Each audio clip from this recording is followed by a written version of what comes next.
गणेशाय नमः। ॐ देवराजसेव्यमान पावनाघ्रिपङ्कजं व्यालयज्ञसूत्रमिन्दुशेखरं कृपाकर नारदादियोगिवृन्दवन्दितं दिगम्बरं काशिकापुराधिनाथ कालभैरवं भजे भानुकोटिभास्वरं भवाब्धितारकं परं नीलकण्ठमीप्सितार्थदायकं त्रिलोचनं कालकालमम्बुजाक्षमक्षशूलमक्षरं काशिकापुराधिनाथ कालभैरवं भजे शूलदङ्कपाशदण्डपाणिमादिकारणं श्यामकायमादिदेवमक्षरं निरामयं भीमविक्रमं प्रभुं विचित्रताण्डवप्रियं काशिकापुराधिनाथ कालभैरवं भजे मुक्तिमुक्तिदायकं प्रचारुविग्रहं भक्तवत्सलं स्थितं समस्तलोकविग्रहं विवणन्मनोज्ञहेमकिङ्किणीलसत्कटिं काशिकापुराधिनाथ कालभैरवं भजे धर्मसेतुपालकम् अधर्ममार्गनाशकं कर्मपाशमोचकं सुशर्मदायकं विभुं स्वर्णवर्णशेषपाशशोभिताङ्गमण्डलं काशिकापुराधिनाथ कालभैरवं भजे रत्नपाद्योगं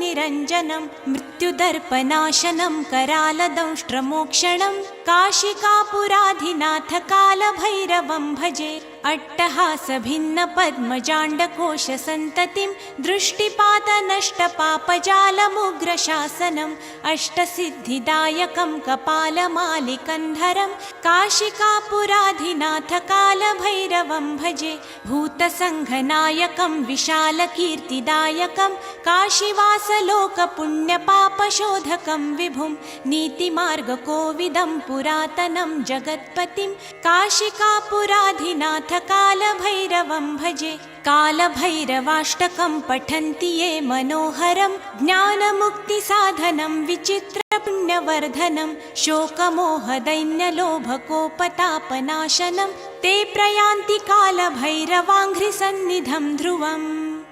श्रीमच्छङ्कराचार्यविरचितं कालभैरवाष्टकम् श्री स्वामी समर्थ श्रीमच्छङ्कराचार्य श्री गणेशाय नमः। ॐ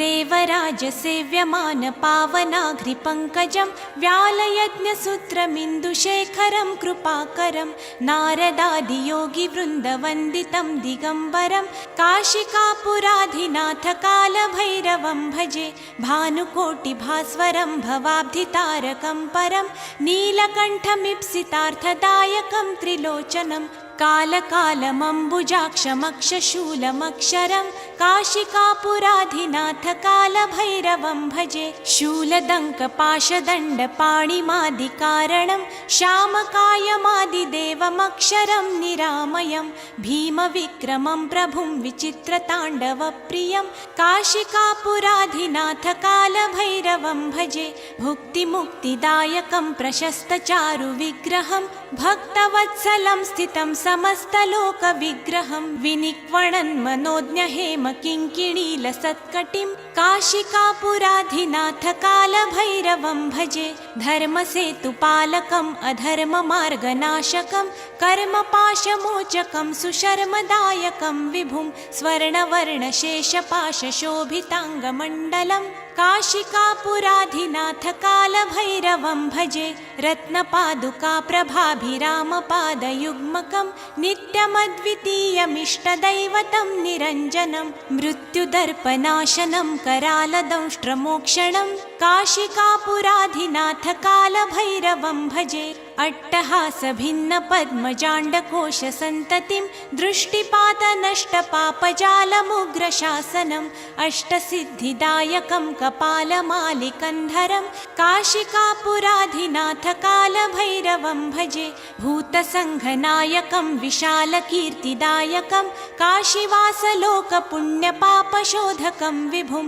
नीतिमार्गकोविदं पुरातनं जगत्पतिं काशिकापुराधिनाथ कालभैरवं भजे। कालभैरवाष्टकं पठन्ति ये मनोहरं ज्ञानमुक्तिसाधनं विचित्रपुण्यवर्धनं शोकमोहदैन्यलोभकोपतापनाशनं ते प्रयान्ति कालभैरवाङ्घ्रिसन्निधं ध्रुवम्। श्रीमच्छङ्कराचार्यविरचितं कालभैरवाष्टकम्। श्री स्वामी समर्थ। श्रीमच्छङ्कराचार्य श्री गणेशाय नमः। ॐ देवराजसेव्यमान पावनाघ्रिपङ्कजं व्यालयज्ञसूत्रमिन्दुशेखरं कृपाकरं नारदादियोगिवृन्दवन्दितं दिगम्बरं काशिकापुराधिनाथ कालभैरवं भजे।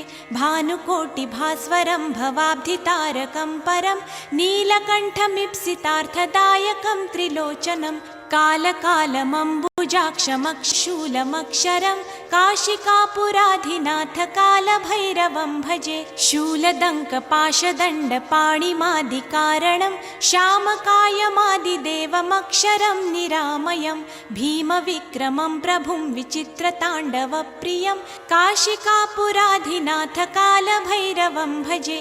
भुक्तिमुक्तिदायकं प्रशस्तचारुविग्रहं भक्तवत्सलं स्थितं समस्तलोकविग्रहं विनिक्वणन् मनोज्ञहेमकिङ्किणीलसत्कटिं काशिकापुराधिनाथ कालभैरवं भजे। धर्मसेतुपालकम् अधर्ममार्गनाशकं कर्मपाशमोचकं सुशर्मदायकं विभुं स्वर्णवर्णशेषपाशशोभिताङ्गमण्डलं काशिकापुराधिनाथ कालभैरवं भजे। रत्नपादुकाप्रभाभिरामपादयुग्मकं नित्यमद्वितीयमिष्टदैवतं निरञ्जनं मृत्युदर्पनाशनं करालदंष्ट्रमोक्षणं काशिकापुराधिनाथ कालभैरवं भजे। अट्टहासभिन्नपद्मजाण्डकोशसन्ततिं दृष्टिपातनष्टपापजालमुग्रशासनम् अष्टसिद्धिदायकं कपालमालिकन्धरं काशिकापुराधिनाथ कालभैरवं भजे। भूतसङ्घनायकं विशालकीर्तिदायकं काशीवासलोकपुण्यपापशोधकं विभुं नीतिमार्गकोविदं पुरातनं जगत्पतिं काशिकापुराधिनाथ कालभैरवं भजे। कालभैरवाष्टकं पठन्ति ये मनोहरं ज्ञानमुक्तिसाधनं विचित्रपुण्यवर्धनं शोकमोहदैन्यलोभकोपतापनाशनं ते प्रयान्ति कालभैरवाङ्घ्रिसन्निधं ध्रुवम्। श्रीमच्छङ्कराचार्यविरचितं कालभैरवाष्टकम्। श्री स्वामी समर्थ। श्रीमच्छङ्कराचार्य श्री गणेशाय नमः। ॐ देवराजसेव्यमान पावनाघ्रिपङ्कजं व्यालयज्ञसूत्रमिन्दुशेखरं कृपाकरं नारदादियोगिवृन्दवन्दितं दिगम्बरं काशिकापुराधिनाथ कालभैरवं भजे। भानुकोटिभास्वरं भवाब्धितारकं परं नीलकण्ठमीप्सितार्थदायकं त्रिलोचनं कालकालमम्बुजाक्षमक्षशूलमक्षरं काशिकापुराधिनाथ कालभैरवं भजे। शूलदङ्कपाशदण्डपाणिमादिकारणं श्यामकायमादिदेवमक्षरं निरामयं भीमविक्रमं प्रभुं विचित्रताण्डवप्रियं काशिकापुराधिनाथ कालभैरवं भजे। भुक्तिमुक्तिदायकं प्रशस्तचारुविग्रहं भक्तवत्सलं स्थितं समस्तलोकविग्रहं विनिक्वणन् मनोज्ञहेमकिङ्किणीलसत्कटिं काशिकापुराधिनाथ कालभैरवं भजे। धर्मसेतुपालकम् अधर्ममार्गनाशकं कर्मपाशमोचकं सुशर्मदायकं विभुं स्वर्णवर्णशेषपाशशोभिताङ्गमण्डलं काशिकापुराधिनाथ कालभैरवं भजे। रत्नपादुकाप्रभाभिरामपादयुग्मकं नित्यमद्वितीयमिष्टदैवतं निरञ्जनं मृत्युदर्पनाशनं करालदंष्ट्रमोक्षणं काशिकापुराधिनाथकालभैरवं भजे अट्टहासभिन्नपद्मजाण्डकोशसन्ततिं दृष्टिपातनष्टपापजालमुग्रशासनम् अष्टसिद्धिदायकं कपालमालिकन्धरं काशिकापुराधिनाथकालभैरवं भजे भूतसङ्घनायकं विशालकीर्तिदायकं काशीवासलोकपुण्यपापशोधकं विभुं नीतिमार्गकोविदं पुरातनं जगत्पतिं काशिकापुराधिनाथकालभैरवं भजे कालभैरवाष्टकं पठन्ति ये मनोहरं ज्ञानमुक्तिसाधनं विचित्रपुण्यवर्धनं शोकमोहदैन्यलोभकोपतापनाशनं ते प्रयान्ति कालभैरवाङ्घ्रिसन्निधं ध्रुवम् श्रीमच्छङ्कराचार्यविरचितं कालभैरवाष्टकम् श्री स्वामी समर्थ श्रीमच्छङ्कराचार्य श्री गणेशाय नमः। ॐ देवराजसेव्यमान पावनाघ्रिपङ्कजं व्यालयज्ञसूत्रमिन्दुशेखरं कृपाकरं नारदादियोगिवृन्दवन्दितं दिगम्बरं काशिकापुराधिनाथकालभैरवं भजे भानुकोटिभास्वरं भवाब्धितारकं परं नीलकण्ठमीप्सितार्थदायकं त्रिलोचनं कालकालमम्बुजाक्षमक्षशूलमक्षरं काशिकापुराधिनाथकालभैरवं भजे शूलदङ्कपाशदण्डपाणिमादिकारणं श्यामकायमादिदेवमक्षरं निरामयं भीमविक्रमं प्रभुं विचित्रताण्डवप्रियं काशिकापुराधिनाथकालभैरवं भजे भुक्तिमुक्तिदायकं प्रशस्तचारुविग्रहं भक्तवत्सलं स्थितं समस्तलोकविग्रहं विनिक्वणन्मनोज्ञहेमकिङ्किणीलसत्कटिं काशिकापुराधिनाथकालभैरवं भजे धर्मसेतुपालकम् अधर्ममार्गनाशकं कर्मपाशमोचकं सुशर्मदायकं विभुं स्वर्णवर्णशेषपाशशोभिताङ्गमण्डलं काशिकापुराधिनाथकालभैरवं भजे रत्नपादुकाप्रभाभिरामपादयुग्मकं नित्यमद्वितीयमिष्टदैवतं निरञ्जनं मृत्युदर्पनाशनं करालदंष्ट्रमोक्षणं काशिकापुराधिनाथकालभैरवं भजे अट्टहासभिन्नपद्मजाण्डकोशसन्ततिं दृष्टिपातनष्टपापजालमुग्रशासनम् अष्टसिद्धिदायकं कपालमालिकन्धरं काशिकापुराधिनाथकालभैरवं भजे भूतसङ्घनायकं विशालकीर्तिदायकं काशीवासलोकपुण्यपापशोधकं विभुं नीतिमार्गकोविदं पुरातनं जगत्पतिं काशिकापुराधिनाथकालभैरवं भजे कालभैरवाष्टकं पठन्ति ये मनोहरं ज्ञानमुक्तिसाधनं विचित्रपुण्यवर्धनं शोकमोहदैन्यलोभकोपतापनाशनं ते प्रयान्ति कालभैरवाङ्घ्रिसन्निधं ध्रुवम् श्रीमच्छङ्कराचार्यविरचितं कालभैरवाष्टकम् श्री स्वामी समर्थ श्रीमच्छङ्कराचार्य श्री गणेशाय नमः। ॐ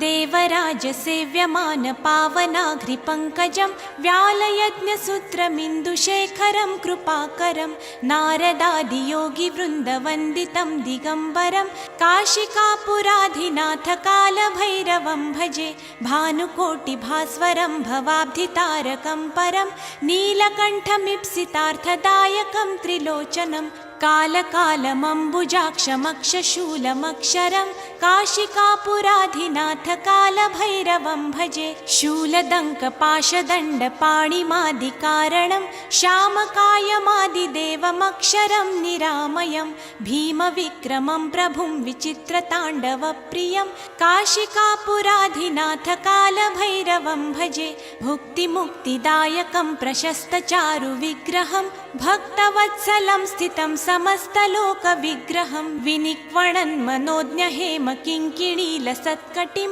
काशिकापुराधिनाथ कालभैरवं भजे धर्मसेतुपालकम् अधर्ममार्गनाशकं कर्मपाशमोचकं सुशर्मदायकं विभुं स्वर्णवर्णशेषपाशशोभिताङ्गमण्डलं काशिकापुराधिनाथ कालभैरवं भजे रत्नपादुकाप्रभाभिरामपादयुग्मकं नित्यमद्वितीयमिष्टदैवतं निरञ्जनं मृत्युदर्पनाशनं करालदंष्ट्रमोक्षणं काशिकापुराधिनाथ कालभैरवं भजे अट्टहासभिन्नपद्मजाण्डकोशसन्ततिं दृष्टिपातनष्टपापजालमुग्रशासनम् अष्टसिद्धिदायकं कपालमालिकन्धरं काशिकापुराधिनाथ कालभैरवं भजे भूतसङ्घनायकं विशालकीर्तिदायकं काशीवासलोकपुण्यपापशोधकं विभुं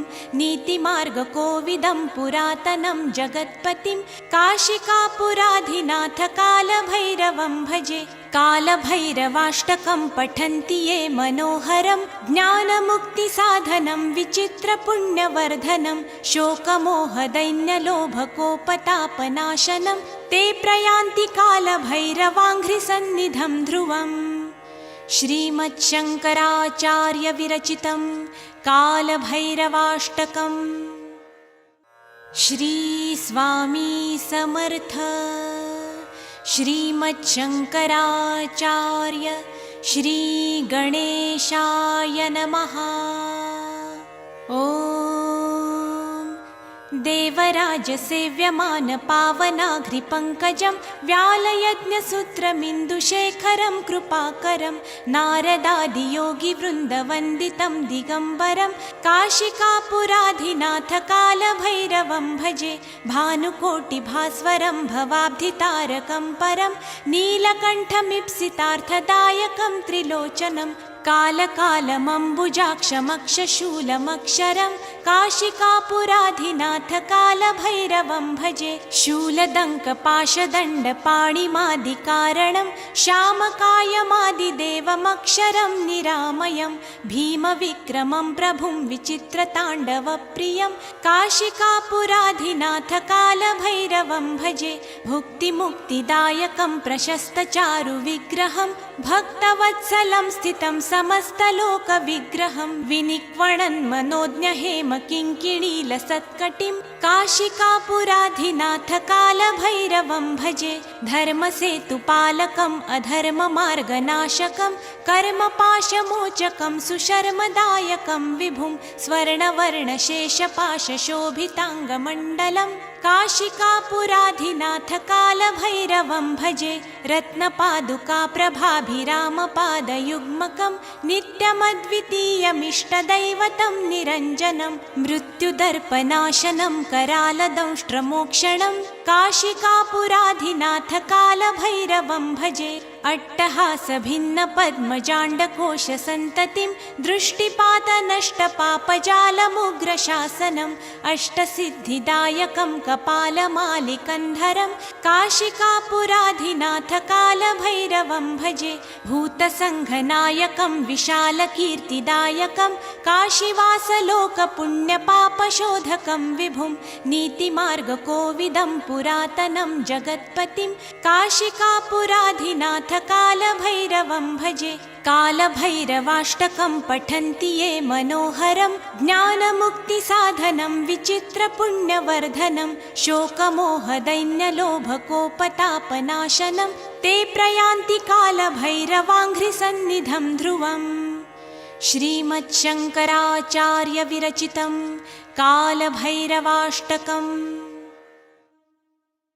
श्री स्वामी समर्थ श्रीमच्छङ्कराचार्य श्रीगणेशाय नमः।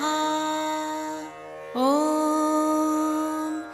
देवराजसेव्यमान पावनाघ्रिपङ्कजं व्यालयज्ञसूत्रमिन्दुशेखरं कृपाकरं नारदादियोगिवृन्दवन्दितं दिगम्बरं काशिकापुराधिनाथकालभैरवं भजे। भानुकोटिभास्वरं भवाब्धितारकं परं नीलकण्ठमीप्सितार्थदायकं त्रिलोचनं कालकालमम्बुजाक्षमक्षशूलमक्षरं काशिकापुराधिनाथकालभैरवं भजे। शूलदङ्कपाशदण्डपाणिमादिकारणं श्यामकायमादिदेवमक्षरं निरामयं भीमविक्रमं प्रभुं विचित्रताण्डवप्रियं काशिकापुराधिनाथकालभैरवं भजे। भुक्तिमुक्तिदायकं प्रशस्तचारुविग्रहं भक्तवत्सलं स्थितं समस्तलोकविग्रहं विनिक्वणन् मनोज्ञहेमकिङ्किणीलसत्कटिं काशिकापुराधिनाथकालभैरवं भजे। धर्मसेतुपालकम् अधर्ममार्गनाशकं कर्मपाशमोचकं सुशर्मदायकं विभुं स्वर्णवर्णशेषपाशशोभिताङ्गमण्डलं काशिकापुराधिनाथकालभैरवं भजे। रत्नपादुकाप्रभाभिरामपादयुग्मकं नित्यमद्वितीयमिष्टदैवतं निरञ्जनं मृत्युदर्पनाशनं करालदंष्ट्रमोक्षणं काशिकापुराधिनाथकालभैरवं भजे। अट्टहासभिन्नपद्मजाण्डकोशसन्ततिं दृष्टिपातनष्टपापजालमुग्रशासनम् अष्टसिद्धिदायकं कपालमालिकन्धरं काशिकापुराधिनाथकालभैरवं भजे। भूतसङ्घनायकं विशालकीर्तिदायकं काशीवासलोकपुण्यपापशोधकं विभुं नीतिमार्गकोविदं पुरातनं जगत्पतिं काशिकापुराधिनाथकालभैरवं भजे। कालभैरवाष्टकं पठन्ति ये मनोहरं ज्ञानमुक्तिसाधनं विचित्रपुण्यवर्धनं शोकमोहदैन्यलोभकोपतापनाशनं ते प्रयान्ति कालभैरवाङ्घ्रिसन्निधं ध्रुवम्। श्रीमच्छङ्कराचार्यविरचितं कालभैरवाष्टकम्। श्री स्वामी समर्थ। श्रीमच्छङ्कराचार्य श्रीगणेशाय नमः। ॐ देवराजसेव्यमान पावनाघ्रिपङ्कजं व्यालयज्ञसूत्रमिन्दुशेखरं कृपाकरं नारदादियोगिवृन्दवन्दितं दिगम्बरं काशिकापुराधिनाथकालभैरवं भजे। भानुकोटिभास्वरं भवाब्धितारकं परं नीलकण्ठमीप्सितार्थदायकं त्रिलोचनं कालकालमम्बुजाक्षमक्षशूलमक्षरं काशिकापुराधिनाथकालभैरवं भजे। शूलदङ्कपाशदण्डपाणिमादिकारणं श्यामकायमादिदेवमक्षरं निरामयं भीमविक्रमं प्रभुं विचित्रताण्डवप्रियं काशिकापुराधिनाथकालभैरवं भजे। भुक्तिमुक्तिदायकं प्रशस्तचारुविग्रहं भक्तवत्सलं स्थितं समस्तलोकविग्रहं विनिक्वणन् मनोज्ञहेमकिङ्किणीलसत्कटिं काशिकापुराधिनाथकालभैरवं भजे। धर्मसेतुपालकम् अधर्ममार्गनाशकं कर्मपाशमोचकं सुशर्मदायकं विभुं स्वर्णवर्णशेषपाशशोभिताङ्गमण्डलं काशिकापुराधिनाथकालभैरवं भजे। रत्नपादुकाप्रभाभिरामपादयुग्मकं नित्यमद्वितीयमिष्टदैवतं निरञ्जनं मृत्युदर्पनाशनं करालदंष्ट्रमोक्षणं काशिकापुराधिनाथकालभैरवं भजे।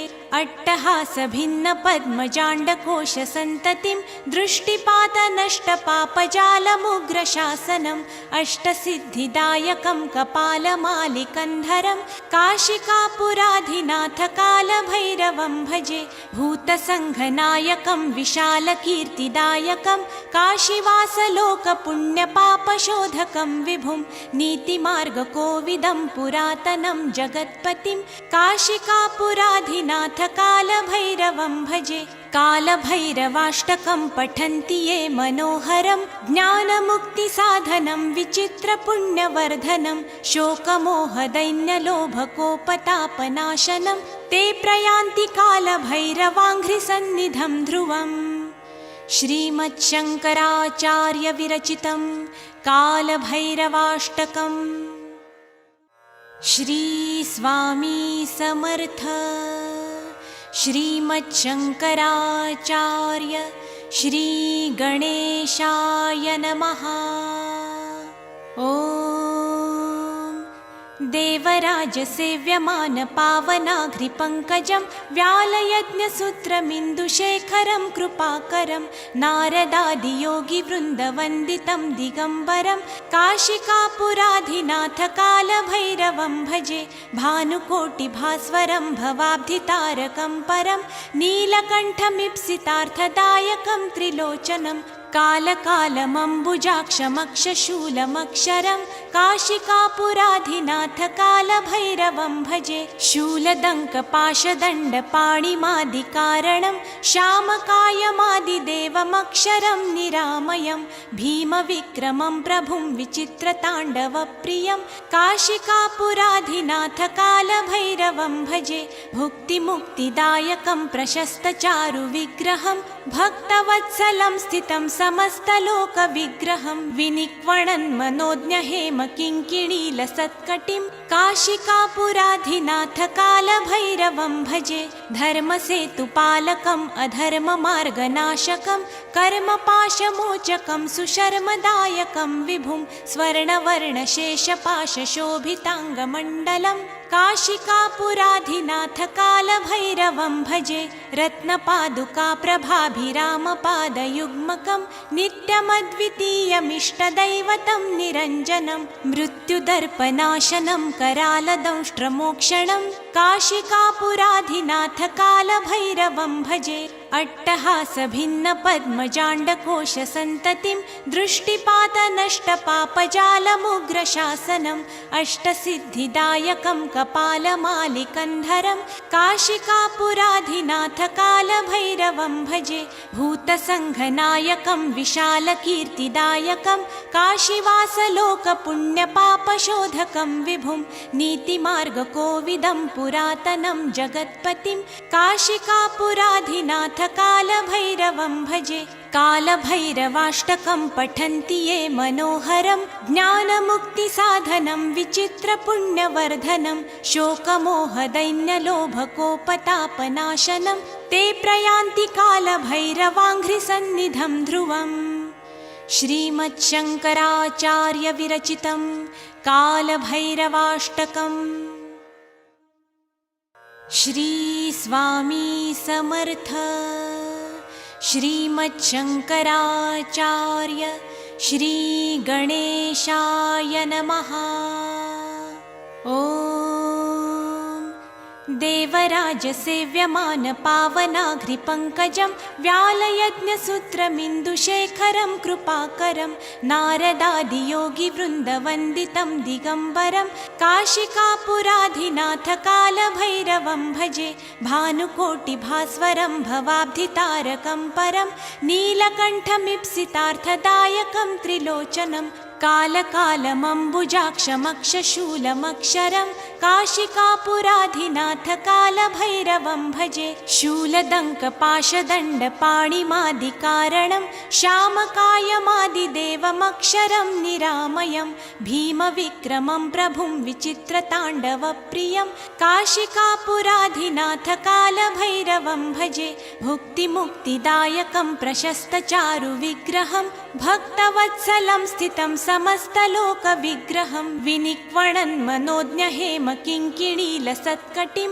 काशिकापुराधिनाथ कालभैरवं भजे धर्मसेतुपालकम् अधर्ममार्गनाशकं कर्मपाशमोचकं सुशर्मदायकं विभुं स्वर्णवर्णशेषपाशशोभिताङ्गमण्डलं काशिकापुराधिनाथ कालभैरवं भजे रत्नपादुका प्रभाभिरामपादयुग्मकं नित्यमद्वितीयमिष्टदैवतं निरञ्जनं मृत्युदर्पनाशनं करालदंष्ट्रमोक्षणं काशिकापुराधिनाथ कालभैरवं भजे अट्टहासभिन्नपद्मजाण्डकोशसन्ततिं दृष्टिपातनष्टपापजालमुग्रशासनम् अष्टसिद्धिदायकं कपालमालिकन्धरं काशिकापुराधिनाथ कालभैरवं भजे भूतसङ्घनायकं विशालकीर्तिदायकं काशीवासलोकपुण्यपापशोधकं विभुं